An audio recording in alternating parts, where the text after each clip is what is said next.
नमस्ते। इस वीडियो में हम इम्पैक्ट ऑफ पॉपुलेशन चेंज के बारे में थोड़ा सा जानकारी लेंगे। अगर इसके ऊपर आपके पास कोई क्वेश्चंस है तो आप मुझे दे दीजिएगा, मैं उसका आंसर कमेंट सेक्शन में दे दूंगा। आप कमेंट सेक्शन में क्वेश्चन कर सकते हैं अगर इस टॉपिक के ऊपर कोई क्वेश्चंस है। उससे पहले हम एक चार्ट देख लेते हैं। Growth of population 2004 and 5 over 1990-95 के ऊपर हैं। तो ये ग्रोथ ऑफ पॉपुलेशन, ये एस्टिमेट ग्रोथ है। आपका जो नया बुक है वो देख लीजिएगा, अपेंडिक्स भी देख लीजिए, अपेंडिक्स 1 अपेंडिक्स 2 वेरी इंपॉर्टेंट है। तो वर्ल्ड का पॉपुलेशन ग्रोथ मेरा पास जो बुक है उससे 1.4% है। अफ्रीका का सबसे हाईएस्ट ग्रोथ है 2.6, तो सबसे बड़ा है अफ्रीका का growth rate, population growth rate 2.6 है। क्लियर। यूरोप का 0 है। क्लियर। यूरोप का क्या है, स्टेबल हो गया population growth. North and central America का 1.1 है। United state of America, Canada, Mexico मिलाकर 1.1 है। South America, Brazil, Uruguay, Paraguay 1.4 है। ओके। एशिया का हमारा इंडिया, चाइना सब मिलाकर 1.4 है। ब्राज़ील साउथ अमेरिका के साथ सेम है। ओशनिया जो ऑस्ट्रेलिया, न्यूजीलैंड एंड फिजी, उसमें क्या है 1.3 है। तो सबसे ज़्यादा है कहाँ है, अफ्रीका में सबसे ज़्यादा, और सबसे लोएस्ट है यूरोप 0.0।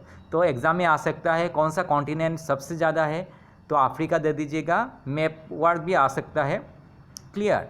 तो इसमें मैप वर्क नहीं आएगा, इतना बड़ा एरिया तो मैप वर्क में नहीं देंगे, लेकिन 1 मार्क का क्वेश्चन हो सकता है।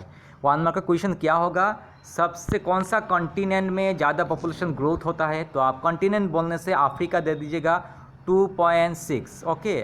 और कौन सा कॉन्टिनेंट में पॉपुलेशन ग्रोथ कम है, तो यूरोप आ जाएगा 0.0। क्लियर। स्टेबल हो गया यूरोप का पॉपुलेशन ग्रोथ। तो इसके ऊपर हम देखते हैं इम्पैक्ट ऑफ पॉपुलेशन चेंज, ऐसे पढ़ लेते हैं, आपको समझा देंगे। और इसके ऊपर कोई क्वेश्चन है तो प्लीज़ कमेंट सेक्शन में क्वेश्चन दे दीजिएगा, मैं कमेंट सेक्शन में आंसर दे दूंगा। Okay. A small increase in population is desirable in the growing economy.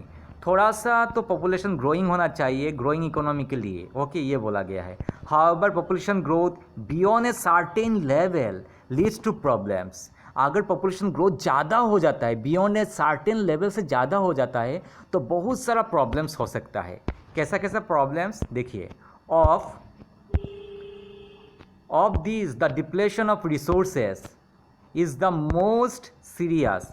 मतलब आपके पास जो रिसोर्स होगा वो धीरे धीरे डिप्लेशन ख़त्म हो जाएगा। ज़्यादा पॉपुलेशन हो जाएगा तो ज़्यादा रिसोर्स की ज़रूरत होगा, तो रिसोर्स क्या हो जाएगा, धीरे धीरे डिप्लेशन मतलब ख़त्म हो जाएगा। Clear.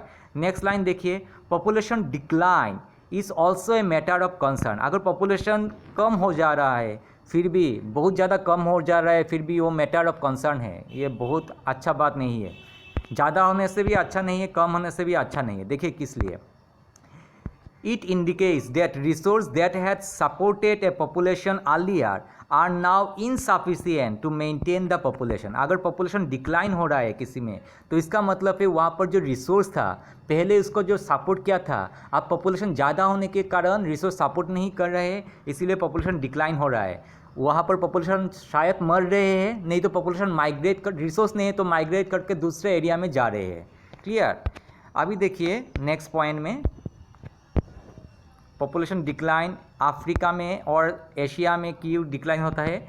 The deadly HIV AIDS epidemics in Africa and some parts of Commonwealth of Independent State CIS and Asia have pushed up death rates and reduced average life expectancy. This has slowed down population growth।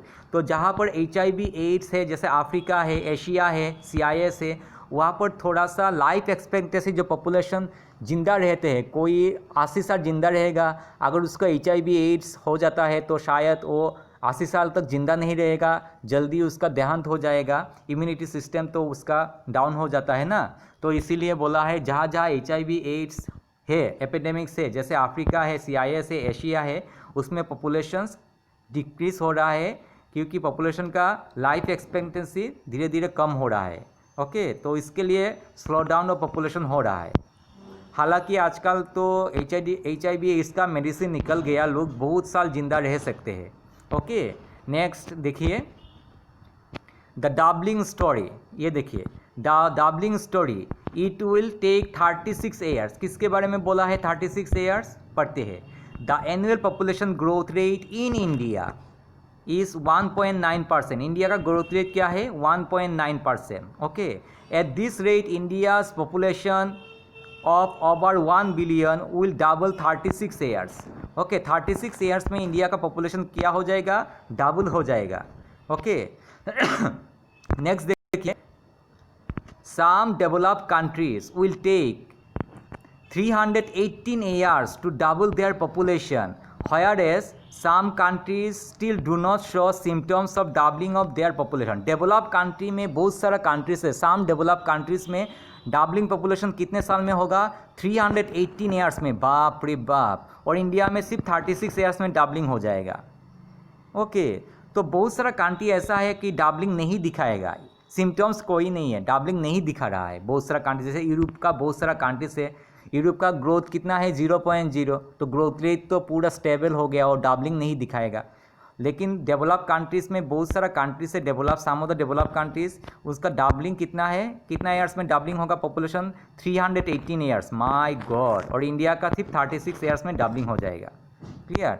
तो ये हो गया आपका इसके ऊपर questions. अगर है आपके पास, आप देख लीजिए, तो आप कमेंट सेक्शन में बोल दीजिएगा, मैं कमेंट सेक्शन में क्वेश्चन का आंसर देने का कोशिश करूँगा। नेक्स्ट हम पढ़ेंगे, नेक्स्ट के लिए डेमोग्राफिक ट्रांजिशन। तो डेमोग्राफिक ट्रांजिशन के लिए आप क्या करना है? एक कॉपी लेना है, आप एक कॉपी पेन पेंसिल लेकर बैठिए। मैं डेमोग्राफिक ट्रांजिशन थोड़ा बहुत दे रहा हूँ। Thank you very much.